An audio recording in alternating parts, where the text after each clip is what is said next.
everyone. Welcome back to English with Yakshi. First of all, I want to thank everyone for 100 subscribers. I know that it's a short target, but we are going to hype it up.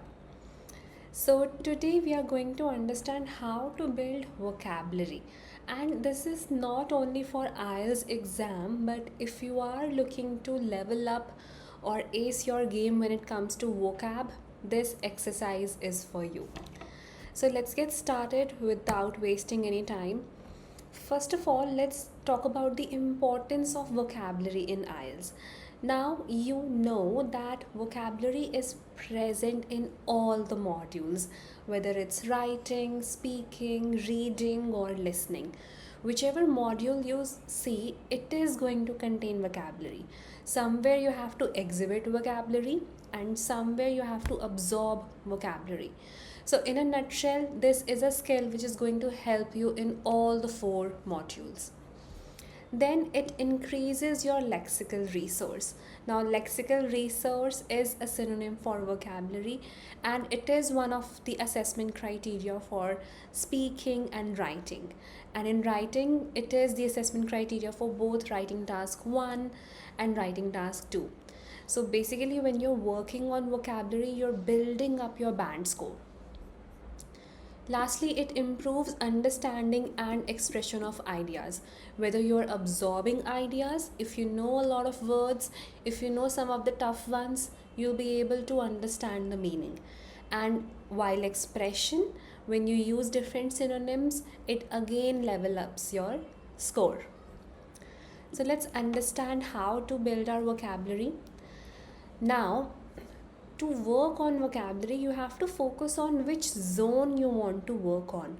Now, this might be a tricky, but once you know the different types of vocabulary, you'll be better equipped with the skills. So, the first one is academic vocabulary. Now, this is used in writing and reading, especially. For example, some of the words analyze, evaluate, significant, theory, research. When we hear these, it sounds a bit bookish, correct? Because this is academic vocabulary. Then we have some topic specific vocabulary for specific themes. For example, environment, health, or education. Now, for environment, I can use sustainability. For health, I can use vaccination. For education, I can use curriculum. So, a lot of times, for instance, your part 2 in speaking, it can have any topic out of the variety of topics which we have. So, you need to learn some topic specific vocabulary which will help you there.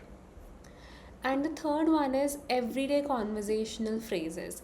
This is really important for your speaking and listening module, because in listening, in part 1 and part 2, your audios are going to be about day to day scenarios or about social events. So you should be familiar with everyday phrases or collocations. Again, in speaking, remember part 1 is all about your introduction, and it's all about how conversational you are. So, in speaking, you need to make sure that you use some everyday phrases. For example, what's your take on so and so? In a nutshell, or it doesn't make sense. So, these are some of the common phrases. Now, I know that these are not fancy words, or you wouldn't categorize them into difficult words, but remember, vocabulary is not just using fancy words. It's also about using some collocations, because that's how you exhibit your vocabulary in the most natural way, not in a forced way. So we need to learn some of these examples as well. Okay, so I'll take you ahead, and this is my method how I build my vocabulary, and this is exactly what I tell my students to do. So it's really easy and it's really exciting. So what you have to do is, step 1 is think of a common word. It can be any word, any common word that you can think of. It can be important, very, learners, teachers, students, any word. Then list 5 to 10 synonyms. Now, this is the tricky part. It will take just 2 minutes for this exercise. So take a minute and think about the synonyms of that particular word. Write it down, take a piece of paper, and write as many synonyms as you can. I'm sure in the beginning it can be difficult that you'll come up with 3 words, 4 words, but slowly you'll build up with this exercise. Let's say that you came up with 5 words. Then, this is the interesting part. Now you have to search for more synonyms online. Go to Google, go to your web browser, just type in synonyms of this word, the word which you're working on for today. Then observe and note down any new words from the web. I'll explain you what it will do. For example, you came up with 4 words, and now those 4 words are in your vocabulary. First of all, you memorized them. They're going to be fresh in your mind now because you thought about them, you brainstormed. And now that you go on web and you'll search for extra synonyms, now you'll connect that, oh yes, this word was also there. Why did I not think about this? So this will automatically be more registered in your mind, the new words, because it will give you that moment that yes, I could have also thought about this word. So that's why this method is a brilliant method to learn vocabulary. Now let's do an exercise. I have all the stuff here so you don't have to search online. Let's say that we start with the word important. Now list the synonyms. Let's say that you came up with crucial, vital, and significant. Now when you go online, you'll see the web search results that there are more terms with which you can replace important. It's essential, pivotal, indispensable. So these are the words which are again synonyms of important. Now you'll not only remember the 3 that you got, but also the 3 that you got from the web.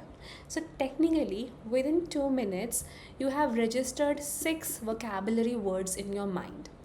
And when you're investing so much in your mind, it's very difficult to forget all these words. You'll definitely remember these. Okay? So note the new words from your search and repeat it for daily practice with different words. Take a notebook, write down every day. I'm sure you can spare 2 minutes out every day to do this exercise. Now, there are some common mistakes which I want you to avoid, especially if you're going for an IELTS examination where someone is literally judging every word that you're saying.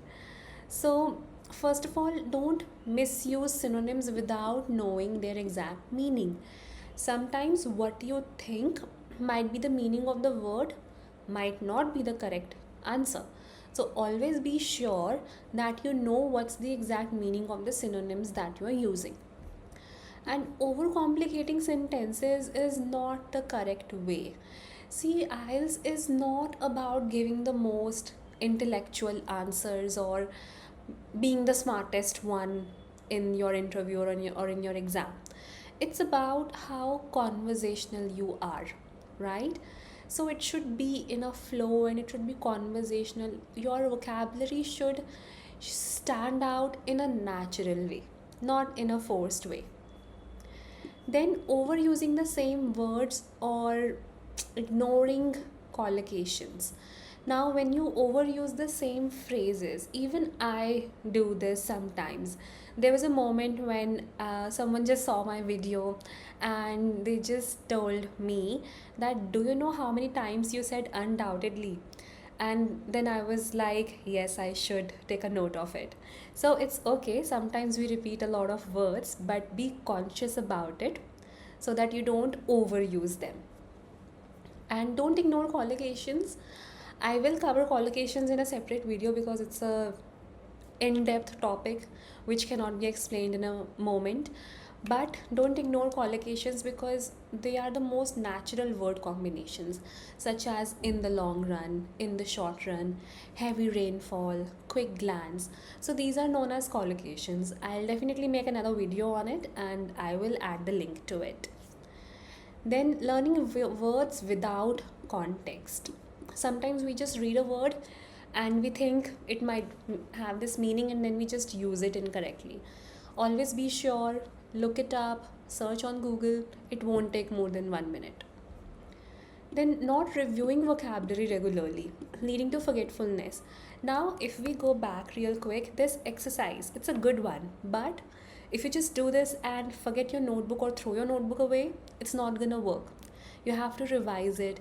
Maybe every Sunday you take out your notebook and just read the words which you thought about, or the words which you have jotted down throughout the 6 days. So revise all of your vocabulary words. Now, some more tips for building vocabulary. So, learn 5 to 10 new words daily with meanings and examples. If you're learning 6 words, today I think you learned 6 words with this exercise. Use them in sentences.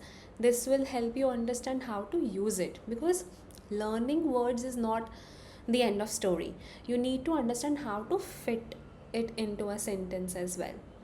So focus on that zone. Then use new words and sentences immediately after learning, just as I mentioned.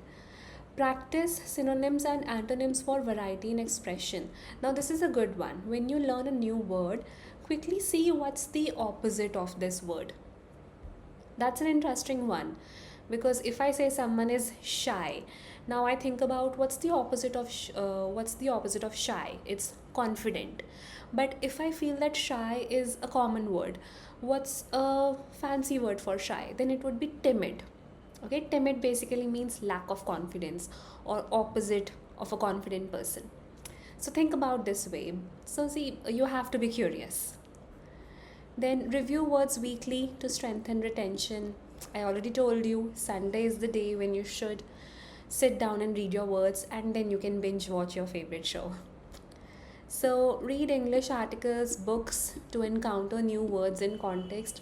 If you're not a reader, just hear things, audiobooks, or any podcast, go for it. Keep a vocabulary journal to track your progress. So, keep a small diary or a small notebook where you can jot down all the vocabulary words. It will help you a lot. So that's basically what we did today. I know it was a quick one, but I hope that this exercise will really help you. Okay, so I'll see you next time. Bye.